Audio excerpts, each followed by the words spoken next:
Hi guys, good morning. Welcome to 22nd June 2021 హిందూలోని editorial చూద్దాం. ఈ వీడియోలోకి వెళ్ళబోయే ముందు ఈ వీడియోని మీరు చివరి వరకు చూడండి. నచ్చితే లైక్ చేయండి, షేర్ చేయండి. మీరు ఏదైనా చెప్పాలి అనుకుంటే కింద కామెంట్ రూపంలో తెలియజేయండి.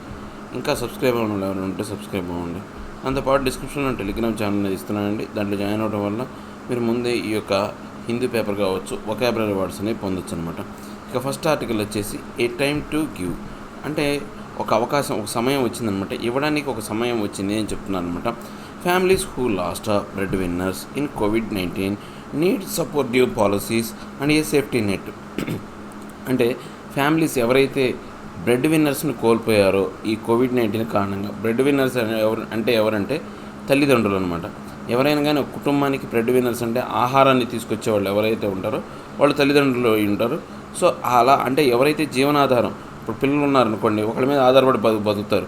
అది తల్లిదండ్రి అయి ఉండొచ్చు, తాత అమ్మమ్మ అయి ఉండొచ్చు, లేకపోతే ఎవరైనా రిలేటివ్స్ అయి ఉండొచ్చు. సో ఒకళ్ళ మీద ఆధారపడి బతుకుతారంటే ఆధారపడిన వాళ్ళు ఎవరైతే చనిపోతారో వాడిని బ్రెడ్ విన్నర్స్ అంటారనమాట. ఆధారంగా ఉన్న వ్యక్తిని, ఆధారపడే పిల్లలు ఎవరైతే ఉంటారో అనాథలు అవుతారనమాట దానివలన, వాళ్ళు చనిపోవడం కారణంగా.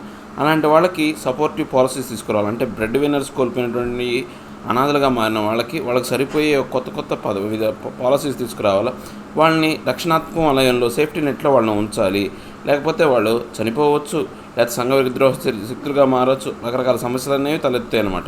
The centres stated position before the supreme court on paying A standard ex gratia compensation to families of those who died of COVID-19 shows a poor apprehension of the fallout of an unprecedented disaster. So ఇప్పుడు centre అనేది ఈ యొక్క position అనేది, తన యొక్క position అనేది supreme court చెప్పింది అనమాట. సుప్రీంకోర్టు ఏమైందంటే ఒక స్టాండర్డ్ ఎక్స్గ్రేషియా కావచ్చు, లేకపోతే కాంపన్సేషన్, నష్టపరిహారం అనేది ఆ కుటుంబాలకు ఇవ్వాలి. ఎవరైతే కోవిడ్-19 కారణంగా చనిపోయారో వాళ్ళకి ఇవ్వాలని చెప్పింది. సో దానికి సంబంధించినటువంటి ఈ యొక్క చాలా బలహీనమైనటువంటి పూర్ అప్రిషియేషన్ అనమాట. అంటే కోర్టు అడిగిన దానికి ఇంతకుముందు ఎప్పుడు సంభవించిన డిజాస్టర్ కారణంగా చనిపోయిన వాళ్ళకి సహాయం చేయడానికి ఈ యొక్క ప్రభుత్వం అనేది పూర్ అప్రిషియేషన్ అంటే ఎక్కువగా ప్రతిస్పందించలేదన్నమాట. తన యొక్క ప్రతిస్పందన అనేది చాలా తక్కువగా ఉందన్నమాట. After initially asserting that such payments were beyond the government's fiscal affordability, although there is a provision in the Disaster Management Act for compensation and externalizing the pandemic as a global ongoing event. The Home Ministry has now averred that the issue was the manner in which funds were to be put to use. అంటే ఇప్పుడు ఏంటి అంటే ఈ government అనేది ఇనీషియల్గా దీన్ని ఎవరు నొక్కి చెప్పింది అంటే ఈ యొక్క గవర్నమెంట్ అనేది ఫిజికల్ అఫోర్డబిలిటీ లేదు. అంటే ఏది ప్రభుత్వానికి ఆర్థిక స్తోమత లేదు. ఎవరైతే ఈ యొక్క కోవిడ్-19 కారణంగా చనిపోయారో వాళ్ళకి నష్టపరిహారం ఇచ్చే ఈ యొక్క ఆర్థిక స్తోమత అనేది ప్రభుత్వానికి లేదు. డిజాస్టర్ మేనేజ్మెంట్ యాక్ట్లో కాంపన్సేషన్ అనే అంశం ఒక ప్రొవిజన్ ఉన్నప్పటికీ కూడా ఈ యొక్క డిజాస్టర్ని ఎక్స్టర్నైజింగ్ అనమాట, అంటే బయట నుంచి వచ్చిన ఒక వ్యాధి కింద దీన్ని గ్లోబల్గా ఒక వ్యాధి కిందగా ట్రీట్ చేస్తున్నారు అనమాట. సో ఇది అంతమంది కాదు, ఆన్గోయింగ్ ఈవెంట్ అనమాట. అంటే ఇది కొనసాగుతూ ఉన్నటువంటిది అనమాట. ఈ హోమ్ మినిస్టర్ వాళ్ళు చెప్పిన దాని ప్రకారం వాళ్ళు ఏంటంటే దీనికి సంబంధించినటువంటి ఈ యొక్క ఇష్యూని ఈ ఫండ్స్కి సంబంధించినటువంటి అంటే వీటికి సంబంధించి ఈ యొక్క వ్యాధిని మేము రూపుమాపాలి అంటే కనుక మాకు ఇంకా అంటే ఫండ్స్ కావాలి. దేనికోసం? ఈ యొక్క పూర్తిగా ఈ యొక్క వ్యాధి నిర్మూలించడానికి సంబంధించిన ఆరోగ్య సంబంధమైనటువంటి ఆమోదం, అవార్డ్ అంటే ఏంటంటే ఎసెట్ ఆమోదం అనమాట. ఆమోదం ఉండాలి. సో మాకు ఇంకా ఈ రోగానికి కాంపన్సేషన్ ఇవ్వలేం, కానీ ఈ రోగాన్ని తగ్గించడానికి మాకు కొంతవరకు ఫండ్స్ అనేది కావాలి అని చెప్పారనమాట. Clearly lack of resources would be a legless argument when the centre is pursuing expensive redevelopment project such as the central vista. అంటే ఇప్పుడు మనకు క్లియర్గా చెప్పాలి అంటే ఇక్కడ మాకు ల్యాక్ ఆఫ్ రిసోర్సెస్ అంటే ఎవరైతే ఉన్నారో వాళ్ళ కాంపన్సేషన్ ఇచ్చే శక్తి అనేది ప్రభుత్వానికి లేదు అని చెప్పడం అనేది ఒక లెగ్లెస్ ఆర్గ్యుమెంట్ అనమాట.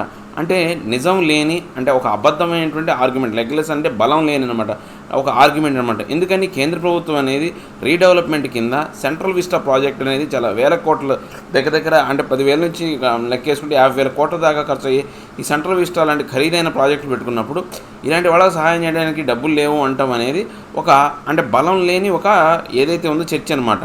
What the government says it wants to do is to deploy funds in healthcare, enhance social protection, and support economic recovery of affected communities rather than give one-time compensation payments. 4 lakhs are notified ex gratia sought by the petitioners. అంటే ఇప్పుడు government అనేది ఏం చెప్తుంది అంటే వీళ్ళు ఏదైతే ఉందో funds అనే వాటిని ఏర్పాటు చేయాలా. డిప్లాయ్ అంటే ఏంటి, ఏర్పాటు చేయడం అనమాట. దేనికి ఏర్పాటు చేయాలా, హెల్త్ కేర్కి, ఆరోగ్యపరమైనటువంటి ఈ యొక్క అంశాలకి. తర్వాత సోషల్ ప్రొటెక్షన్ అనమాట. ఆ సోషల్ ప్రొటెక్షన్ అనేది పెంచాలి, ఎన్హాన్స్ చేయాలి. అంటే సామాజికపరమైనటువంటి భద్రత అనేది పెంచాలి. దాంతోపాటు ఆర్థికపరమైనటువంటి పునరుద్ధరణ అనేది జరగాలన్నమాట. ఎకనామిక్ రికవరీ అనేది జరగాల. ఎవరైతే ఎఫెక్టెడ్ కమ్యూనిటీస్ ఉన్నారో అలాంటి వాళ్ళకి చేయాలి. ప్రతి ఒక్కరికి చనిపోయిన వాళ్ళకి 4 లక్షలు లేకపోతే నోటిఫైడ్ ఏదైతే ఉందో అమౌంట్ ఏదైతే ఉందో, నష్టపరిహారం ఏదైతే ఉందో అది ఇవ్వటం కన్నా ఇది చేయటం ముఖ్యం అని చెప్పేసి ప్రభుత్వం చెప్తుందన్నమాట. There is nothing wrong in keeping the focus on provision of essential supplies and additional health infrastructure. అంటే ఇప్పుడు దీంట్లో తప్పేం లేదు. ప్రభుత్వం ఇలా చెప్పడం ఏదైతే ఉందో ఆరోగ్యపరమైనటువంటి అంశాలను, తర్వాత ఈ యొక్క సోషల్ ప్రొటెక్షన్ అనేది ఇవ్వాలి, తర్వాత ఎకనామిక్ రికవరీ అనేది జరగాలనేది దాని గురించి మాట్లాడటం అనేది, ఏవైతే ఎసెన్షియల్ సప్లైస్ అంటే మనకు అవసరానికి ఉపయోగపడే ఏవైతే అంశాలనేవి చేయడం అనేది తప్పేం కాదనమాట. ఈ హెల్త్ ఆరోగ్యపరమైనటువంటి మౌలిక సదుపాయాలను ఏర్పాటు చేయడంలో తప్పేం లేదనమాట. In fact the second wave peak was made considerably worse by poor health infrastructure and a low public health expenditure and a policy failure recorded by the economic survey which called for higher public spending of 2.5% to 3% of GDP on health. So ఎందుకు తప్పేం కాదని చెప్తున్నామంటే ఈ second wave ఏదైతే ఉందో మనకు సంబంధించినటువంటి ఈ యొక్క ఆరోగ్యపరమైనటువంటి మౌలిక సదుపాయాలు ఎంత బలహీనంగా ఉన్నాయో, ఎంత దరిద్రపు స్థితిలో వరుసగా ఉన్నాయో అనేది మనం చూపించిందనమాట. దాంతోపాటు ఈ యొక్క పబ్లిక్ హెల్త్ ఎక్స్పెండిచర్ అనేది చాలా తక్కువగా ఉందన్నమాట. దాంతోపాటు పాలసీ ఫెయిల్యూర్ కావచ్చు, ఎకనామిక్ సర్వే సంబంధించినటువంటి జీడిపిలో 2.5 నుంచి 3% అనేది పబ్లిక్ స్పెండింగ్ అనేది ఆరోగ్యానికి ఖర్చు పెట్టాలనే అంశానికి సంబంధించినటువంటి ఏదైతే ఆ ఫెయిల్యూర్ ఏదైతే ఉందో ఖర్చు పెట్టాలనుకున్నారో ఖర్చు పెట్టలేకపోయారనమాట. But lending a helping hand to families now in privation should also be a priority. So ఏదైతే కానీ ఇన్ని ఉన్నప్పటికీ కూడా ఎవరైతే కష్టాల్లో ఉన్నారో వాళ్ళకి చేయూతనివ్వటం, ఆ ఫ్యామిలీస్కి చేయూతనివ్వటం అనేది అంటే పూర్తిగా ఖాళీ అయిపోయిన ఇంపర్వేషన్ అంటే ఖాళీ అయిపోయిన కుటుంబాలకి కూడా వాళ్ళకి చేయూతనివ్వటం అనేది ఒక మొదటి ప్రాధాన్యతగా చూసుకోవాలన్నమాట. The centre after trying itself in knots of free vaccines should now spell out its roadmap for a universal public health system. So ఇప్పుడు కేంద్ర ప్రభుత్వం అనేది దేని గురించి ఎక్కువగా అంటే ఒక చిక్కుముడి నాట్స్ అంటే ఏంటంటే చిక్కుముడి గురించి మాట్లాడుతుందంటే ఫ్రీ వ్యాక్సినేషన్ అనే దాని గురించి మాట్లాడుతుంది అనమాట. సో ఇప్పుడు దానికి సంబంధించినటువంటి ఇంకా ఏంటంటే రోడ్ మ్యాప్ కావచ్చు, యూనివర్సల్ పబ్లిక్ హెల్త్ సిస్టమ్ గురించి సంబంధించినటువంటి ఇంకా రోడ్ మ్యాప్ గురించి వాళ్ళు ఇంకా ఏంటి దాని గురించి ఎటువంటి స్పెల్ అవుట్ అనమాట, దాని గురించి ఎటువంటి ప్రణాళిక కావచ్చు లేకపోతే ఎటువంటి ఒక స్టేట్మెంట్ కూడా చేయలేదన్నమాట. The annual budget included a raft of schemes under COVID-19 initiatives and claimed credit for Atmanirbhar Bharat packages, which together with the RBI's amalgamative steps officially amounted to 13% of GDP. So ఇప్పుడు annual బడ్జెట్లో ఈ యొక్క ఏదైతే ఉందో అంటే raft of schemes అనమాట, చాలా వరకు ఏదైతే ఒక కుప్ప లాంటి స్కీమ్స్ అనేవి ఏర్పాటు చేశారు. ఒక తెప్ప కావచ్చు, తెప్ప నిండా ఉన్న స్కీమ్స్ అనేవి ఏర్పాటు చేశారనమాట కోవిడ్-19 ఇనిషియేటివ్స్ కింద. దాంట్లో ఏంటి ఆత్మనిర్భర్ భారత్ ప్యాకేజ్ కింద ఏంటంటే ఆర్బీఐ ఎమాల్గేటివ్ అంటే ఏంటి అంటే అంటే ఏదైతే నష్టం జరిగిపోయిందో దాన్ని మెరుగుపరిచే యొక్క స్కీమ్స్ అనేవి తీసుకొచ్చారనమాట. సో దాంట్లో భాగంగా మొత్తం మన జీడిపిలో 13% అనేది దానికి వెచ్చించడం అనేది జరుగుతుంది, ఖర్చు చేయడం అనేది జరుగుతుంది అనమాట. But the above the line relief in terms of health care and social protection including cash transfers are a small shares of other spending such as credit provision to several sectors as per some estimates. అంటే ఇప్పుడు మనం కనుక చూస్తే ఈ యొక్క above lines ఏవైతే ఉన్నాయో ఇవన్నీ కూడా హెల్త్ కేర్ కావచ్చు, సోషల్ ప్రొటెక్షన్ కావచ్చు, లేకపోతే క్యాష్ ట్రాన్స్ఫర్ కావచ్చు, లేకపోతే ఇవన్నీ కూడా ఏంటి అంటే కొంతవరకు ఏంటంటే సమ్ ఎస్టిమేట్స్ అనమాట. సెవెరల్ సెక్టార్స్ సంబంధించినటువంటి ఈ స్పెండింగ్ సంబంధించినటువంటి క్రెడిట్ ప్రొవిజన్స్ అనమాట. The IMF analysis of policy responses says that early in the pandemic food, fuel and cash transfer to lower income households came to 1.2% of GDP. So ఈ యొక్క international monetary fund ఏం చెప్పిందంటే వాళ్ళ యొక్క analysis ప్రకారం ఏంటంటే ఈ యొక్క పాలసీ రెస్పాన్స్ అంటే వీళ్ళు ఈ కోవిడ్-19 సంబంధించినటువంటి ఎప్పుడైతే ఆ కోవిడ్-19 అటాక్ అయిందో దానికి సంబంధించినటువంటి ఏవైతే పాలసీస్ తయారు చేశారో వాటి ఎదుర్కోవడానికి సంబంధించి అప్పుడు ఏంటంటే ఫుడ్ కావచ్చు, ఫ్యూయల్ కావచ్చు, క్యాష్ ట్రాన్స్ఫర్ అనేవి లో ఇన్కమ్ హౌస్ హోల్డ్స్కి అనేవి ఇవ్వడం అనేది జరిగిందనమాట. అది ప్రతి ఒక్క దేశం యొక్క జీడిపిలో 1.2% అనేది ఉందన్నమాట. With the second wave marked by many deaths and nation wide closures, A review of direct benefits is urgently called for.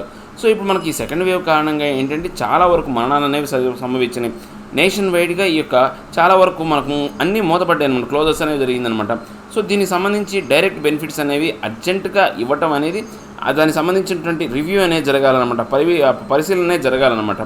In court the home ministry has said that confining solution to compensation would be narrow. ఈ కోర్టులో ఈ యొక్క home ministry ఏం చెప్పింది అంటే, ఏదైతే వీళ్ళకి compensation ఇవ్వాలి అనే సొల్యూషన్ ఏదైతే ఉందో దానికి సంబంధించినటువంటి ఈ యొక్క దారి అనేది చాలా మూసుకుపోయింది, ఇవ్వలేవని చెప్పారనమాట. It is no one's case that large direct cash benefits are only good interventions. అంటే ఇప్పుడు మనం కనుక చూస్తే కనుక ఎవరి విషయంలో కూడా ఒక పెద్ద అమౌంట్ అనేది వాళ్ళకు ట్రాన్స్ఫర్ బదలాయింపు చేయడం వల్ల వాళ్ళకు లబ్ధి చెందుతుంది, అది ఒక మంచి విధానం అని ఎక్కడా చెప్పలేమన్నమాట. Families who have lost breadwinners need help while orphaned children need support. So ఎవరైతే ఈ యొక్క కుటుంబ పెద్ద ఎవరైతే ఉన్నారో, ఆహారాన్ని తీసుకొచ్చే పెద్ద ఎక్కడైతే చనిపోయి అక్కడ అనాథలు అయి ఉన్నారో అలాంటి పిల్లలకు చేయూతనివ్వాలి, సహాయం ఇవ్వాలి. వాళ్ళు డబ్బులు ట్రాన్స్ఫర్ చేయాల్సిన అవసరం లేదు. వాళ్ళకి సంబంధించినటువంటి రీహాబిలిటేషన్ సెంటర్స్ కావచ్చు, వాళ్ళని బాగా చూసుకునే విధంగా చర్యలు తీసుకోవాలన్నమాట.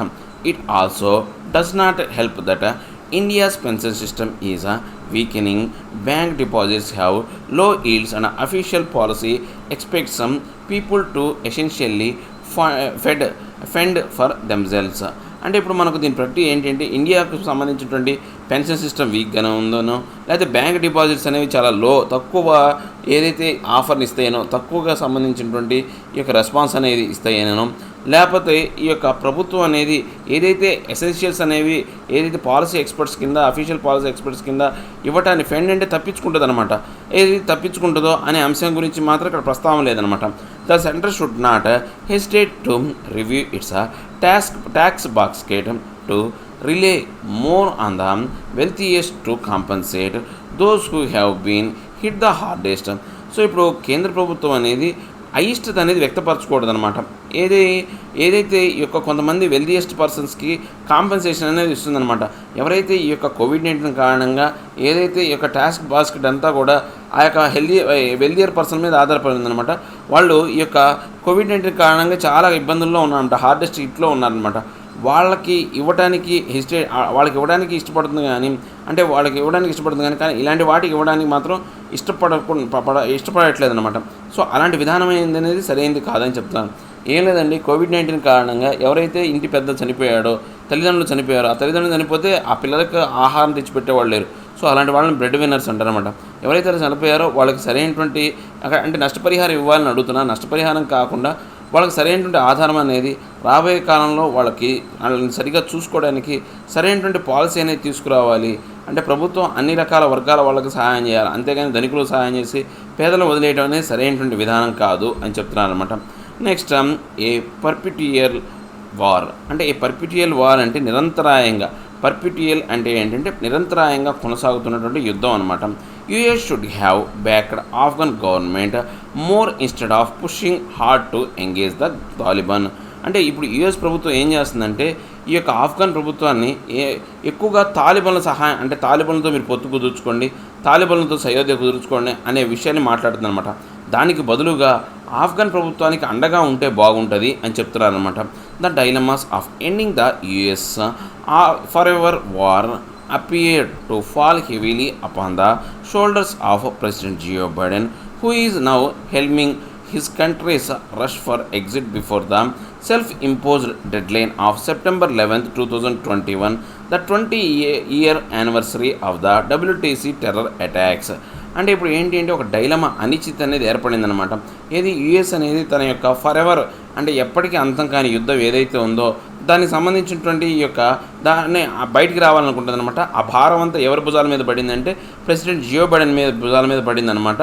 సో ఆయన హెల్మింగ్ అనమాట, ఆయన నాయకత్వంలో కంట్రీ అనేది ఈ అమెరికా దేశం అనేది చాలా తొందరగా ఉందన్నమాట. ఎక్కడి నుంచి దేనికి తొందరగా ఉంది, ఆఫ్ఘన్ నుంచి బయటికి రావడానికి ఏదైతే తనకు తాను ఆ దేశానికే ఆదేశమే సెల్ఫ్ ఇంపోజ్డ్ డెడ్ లైన్ అనమాట. ఎప్పుడు సెప్టెంబర్ 11, 2021 కల్లా పూర్తిగా బలగాల ఉపసంహరణ జరగాలి అని వాళ్ళే డెడ్ లైన్ పెట్టుకున్నారనమాట. ఎందుకని అది 20 సంవత్సరాల యానివర్సరీ అనమాట. WTC టెర్రర్ అటాక్ జరిగిన యానివర్సరీ లోపల బయటకు వచ్చేయాలని చెప్పేసి వాళ్ళు డెడ్ లైన్ పెట్టుకున్నారనమాట.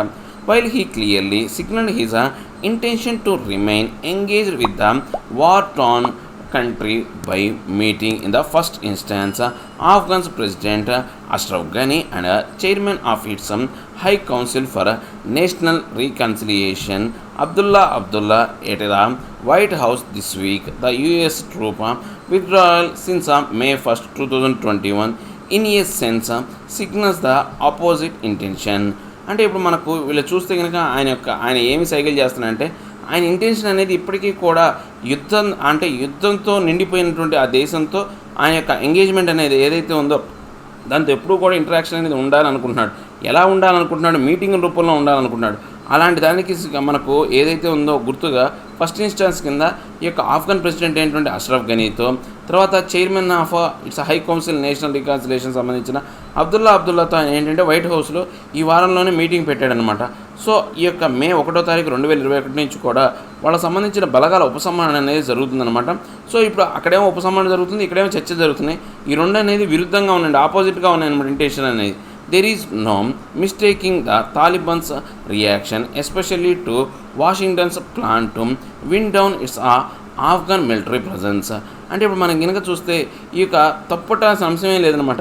ఎందుకని తాలిబాన్ల రియాక్షన్ అనేది ఎస్పెషల్గా వాషింగ్టన్ ప్లాన్కి అనుగుణంగా ఏంటంటే ఆ యొక్క ఆఫ్ఘన్ నుంచి మిలిటరీ రెస్పాన్స్ అనేది డిఫరెంట్గా ఉందన్నమాట ఈ తాలిబాన్ రెస్పాన్స్ అనేది. Even since February 29, 2020 when the US and the Taliban signed the Doha Agreement for bringing peace to Afghanistan, Taliban-linked violence has risen steadily. US intelligence report have asserted that Al-Qaeda still has a presence in Afghanistan and the terrorist outfits decades-long ties with the Taliban have been undiminished. So ఇప్పుడు ఈ యొక్క యూఎస్కి ఈ యొక్క 2020 ఫిబ్రవరి 29న యూఎస్కి ఈ యొక్క తాలిబాన్లకి మధ్య ఒక సయోధ్య అనేది కుదిరిందనమాట. దోహాలో ఒక అగ్రిమెంట్ జరిగిందనమాట. ఆ అగ్రిమెంట్ ప్రకారం ఏంటంటే తాలిబాన్లు ఏంటి అంటే ఆఫ్ఘనిస్తాన్ ప్రశాంతంగా ఉంచుతామని యూఎస్తో ఒక ఒప్పందం చేసుకున్నారనమాట. కానీ అప్పటి నుంచి కూడా తాలిబాన్కి సంబంధించినటువంటి దానికి సంబంధించినటువంటి వైలెన్స్ అనేది రోజుకి పెరిగిపోతూ వస్తుందన్నమాట. యూఎస్ యొక్క ఇంటెలిజెన్స్ రిపోర్ట్ ప్రకారం వాళ్ళ యొక్క అంచనా ప్రకారం ఏంటంటే SSC అంటే అంచనా వేసిన దాని ప్రకారం ఏంటంటే అల్-ఖైదా అనేది ఇంకా ఆఫ్ఘనిస్తాన్లో ఆ యొక్క ఏదైతే అల్-ఖైదా అనేది కొనసాగుతూనే ఉంది. సో దానికి సంబంధించినటువంటి ఈ యొక్క టెర్రరిస్టుల యొక్క అవుట్ఫిట్ అనేది ఇప్పటికీ డెకేడ్స్ లాంగ్ టైఅప్ అనేది ఉందన్నమాట. సో తాలిబాన్లకు సంబంధించినటువంటి ఈ యొక్క అల్-ఖైదాతో సంబంధాలు అనేవి ఇప్పుడు కూడా క్షీణించలేదు. డిమినిష్డ్ అంటే క్షీణించడం, అన్డిమినిష్డ్ అంటే క్షీణించలేకపోవడం అనమాట. Meanwhile, the situation on the ground is far from inspiring for anyone who hopes for peace in the region. So ఏమైనప్పటికీ కూడా ఈ మధ్యకాలంలో ఏంటంటే సిచ్యువేషన్ అనేది చాలా వరకు ఏంటంటే చాలా ఇన్స్పైరింగ్గా అంటే ఈ యొక్క సమస్యాత్మకంగా ఉంది కాబట్టి అందరూ కూడా శాంతిని కోరుకుంటున్నారనమాట. Facing tepid resistance from the ANDSF now with ever reducing access to US air support, the Taliban have managed to hold on to and even take back the territories from the government. అంటే టెపిడ్ అంటే ఏంటంటే గోరువెచ్చని అంటే ప్రభావం లేని అని చెప్పచ్చు అనమాట. ప్రభావం లేని రెసిస్టెన్స్ అనమాట, అవరోధం అనేది ఈ యొక్క ఏదైతే Afghanistan national defence security force నుంచి ఈ తాలిబాన్లకు అంటే ఈ యొక్క తాలిబాన్లు ఎదుర్కొనే శక్తి అనేది అక్కడ గవర్నమెంట్కి ఈ యొక్క నేషనల్ డిఫెన్స్ సెక్యూరిటీ ఫోర్స్కి లేదనమాట. దాంతోపాటు ఇప్పుడు ఏంటంటే యూఎస్ సంబంధించినటువంటి ఎయిర్ సపోర్ట్, ఇంతకుముందు యూఎస్ బలగాలు అనేవి గాల్లో నుంచి దాడులు చేసాయన్నమాట.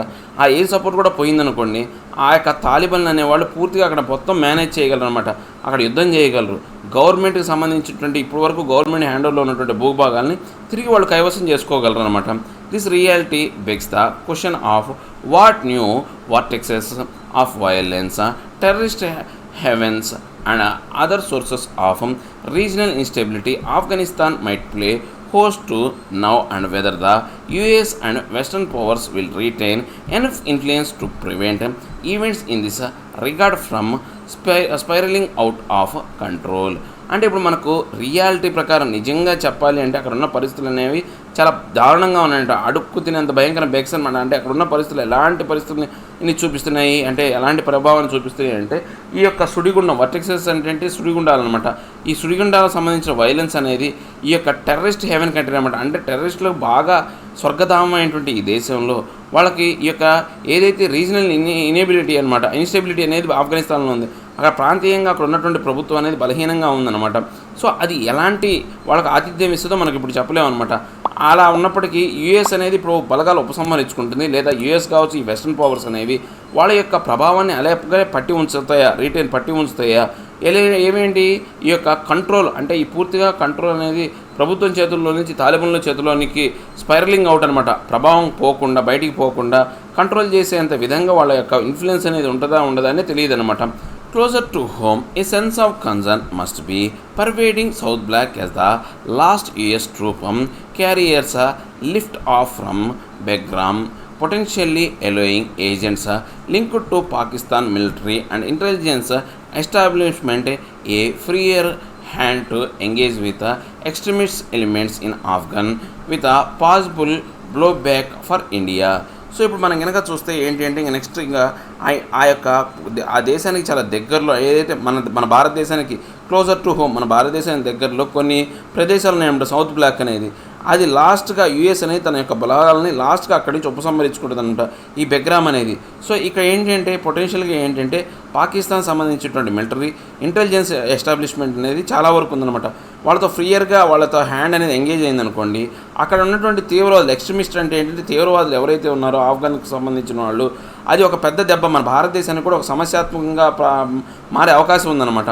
What will become of New Delhi's long-sighted soft power investments into education, training and infrastructure and civil society development had the US played a consistently strong hand supporting the Afghan government instead of pushing as hard as it did to engage the Taliban, that might have delayed Washington's exit plan but provide more levy for the ANDSF to push harder and take enough territory to weaken the Taliban's overall strategic grip. So ఇప్పుడు ఏంటి మన భారతదేశానికి సంబంధించినటువంటి long sighted అనమాట, చాలా దూరదృష్టిలో చాలా కాలంగా కొనసాగుతున్నటువంటి సాఫ్ట్ పవర్ అనమాట. అంటే ఒక మంచి శక్తివంతమైనటువంటి ఈ యొక్క ఇన్వెస్ట్మెంట్ అనేది దేని మీద పెట్టాం మనం? ఎడ్యుకేషన్ మీద పెట్టాం, ట్రైనింగ్ మీద పెట్టాం, ఇన్ఫ్రాస్ట్రక్చర్ మీద పెట్టాం. ట్రైనింగ్ అంటే వాళ్ళకి అక్కడ ప్రజల్ని బాగా సన్నిధనం చేయడం అనమాట, ఏదైనా ఉద్యోగాలు కావచ్చు దేనికైనా సంబంధించి. తర్వాత మౌలిక సదుపాయాలు కావచ్చు, సివిల్ సొసైటీ ఏదైతే ఉందో అక్కడ పౌర సమాజం కోసం ఈ డెవలప్మెంట్ కోసం మనం పెట్టాం. ఇవన్నీ రాబోయే కాలంలో ఎలా ఉండబోతుందో తెలియదు అనమాట. సో యుఎస్ ప్రభుత్వం ఏం చేయాలి అంటే ఒకళ్ళు బలమైనటువంటి ఒక చేతి హస్తాన్ని అక్కడ ఉంచాలన్నమాట. దేనికి? ఈ యొక్క ఆఫ్ఘన్ గవర్నమెంట్ని కాపాడడం కోసం. అంతేగాని తాలిబాన్లతో మీరు పొత్తు పెట్టుకోండి, ఎంగేజ్ అవ్వండి అని చెప్పడం కన్నా బలమైనటువంటి యొక్క హస్తాన్ని వాళ్ళు ఇవ్వాలి. ఈ యొక్క అలా గనక చేస్తే గనక వాషింగ్టన్కి ఆ యొక్క ఆఫ్ఘనిస్తాన్ నుంచి బయటికి రావడానికి ఇంకొంతకాలం తాత్సారం జరుగుతుంది, డిలే అనేది జరుగుతుంది అనమాట. కానీ అది చాలా వరకు ఈ యొక్క ఆఫ్ఘన్ ప్రభుత్వానికి ఒక వెసులుబాటు అనేది ఇస్తుంది అనమాట. ANDSF అంటే ఆఫ్ఘనిస్తాన్ నేషనల్ డిఫెన్స్ సెక్యూరిటీ ఫోర్స్కి కొంతవరకు ఏంటంటే వెసులుబాటు కలిగిస్తుంది అనమాట. సో దీనికి సంబంధించినటువంటి ఈ యొక్క తాలిబాన్ల యొక్క వ్యూహాత్మకమైనటువంటి గ్రిప్లో ఈ యొక్క ప్రాంతం అనేది పడకుండా కాపాడిన వాళ్ళు అవుతారనమాట. Given the prospect of the ANDSF's fragmentation already occupying in some areas, it now appears more likely that a deal may be forged between the Taliban and power brokers once associated with the Afghan government.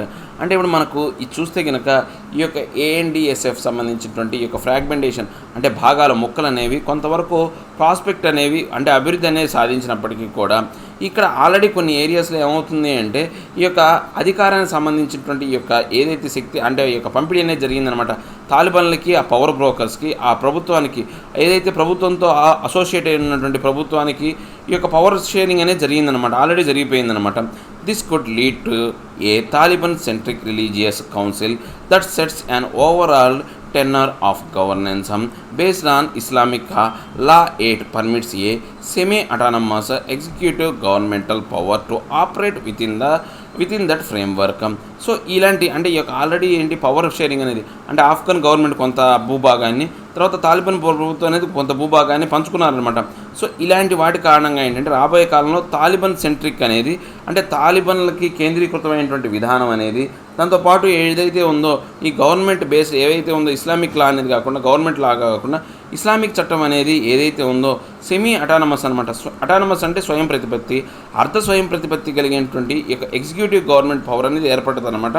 So ఈ యొక్క ఫ్రేమ్వర్క్లో అలా ప్రభుత్వం కొంత భాగం, ఈ యొక్క Islamic సంబంధించినటువంటి ఈ తాలిబాన్లో కొంత భాగం ఉండటం వల్ల అది ఇక చిన్నాభిన్నంగా ఉంటుంది. ఆ ప్రభుత్వం అనేది చిన్నాభిన్నంగా ఉండబోతుంది అని చెప్తున్నాను అనమాట. ఏం లేదండి, ఇక యుఎస్ బలగాలు ఉపసంహరించుకోవాలని చాలా తొందరగా ఉవ్విళ్ళు అనమాట. వాళ్ళు ఉపసంహరించుకోవాలి కాబట్టి అక్కడ శాంతిని నెలకొల్చాలి అంటే వాళ్ళు చెప్పిన యుఎస్ వాళ్ళు చెప్పిన సలహా ఏంటంటే మీరు తాలిబాన్లతో సరైనటువంటి పొత్తు ఏర్పాటు చేసుకోండి అని చెప్పేసి వాళ్ళు చెప్పారు. సో కానీ తాలిబాన్లతో పొత్తు ఏర్పాటు చేసుకుంటే కనుక ఆ ప్రభుత్వం అనేది ఎలా అవుతుందంటే, ఆ ప్రభుత్వం అంటే పవర్ షేరింగ్ అనేది జరుగుతుంది అనమాట. కొంత భూభాగం తాలిబాన్ల చేతిలో, కొంత భూభాగం గవర్నమెంట్ చేతిలోకి వెళ్ళిపోతుంది. ఇది అనేది రాబోయే కాలంలో అన్ని దేశాలకు, ముఖ్యంగా మన భారతదేశం అనేది దాని బోర్డర్లో ఉందన్నమాట, అన్ని దేశాలకు సమస్యాత్మకంగా మారిపోతుంది. అలా కాకుండా యుఎస్ అనేది ప్రభుత్వానికి సపోర్ట్ చేస్తూ ప్రభుత్వం వైపు ఉండాలి. దాని కారణంగా ఏంటంటే వాళ్ళ యొక్క ప్రభుత్వం యొక్క బలాన్ని పెంచి తాలిబాన్లు ఎదుర్కొనే శక్తి వచ్చిన తర్వాత బయటికి రావాలి. ఇది కొంత తాత్సారం జరిగినప్పటికి కూడా ఇదే మంచి పరిష్కారం అని చెప్తున్నాను అనమాట. సో ఇవండి ఈరోజు నా హిందూ యూనిట్ ఆర్టికల్ ఎక్స్ప్లెనేషన్. నా ఎక్స్ప్లెనేషన్ మీకు నచ్చే ఉంటుంది అనుకున్నాను. నచ్చితే లైక్ చేయండి, షేర్ చేయండి. మీరు ఏదైనా చెప్పాలి అనుకుంటే కింద కామెంట్ రూపంలో తెలియజేయండి. ఇంకా సబ్స్క్రైబ్ అవ్వడం ఎవరు ఉంటే సబ్స్క్రైబ్ అవ్వండి. Thank you very much.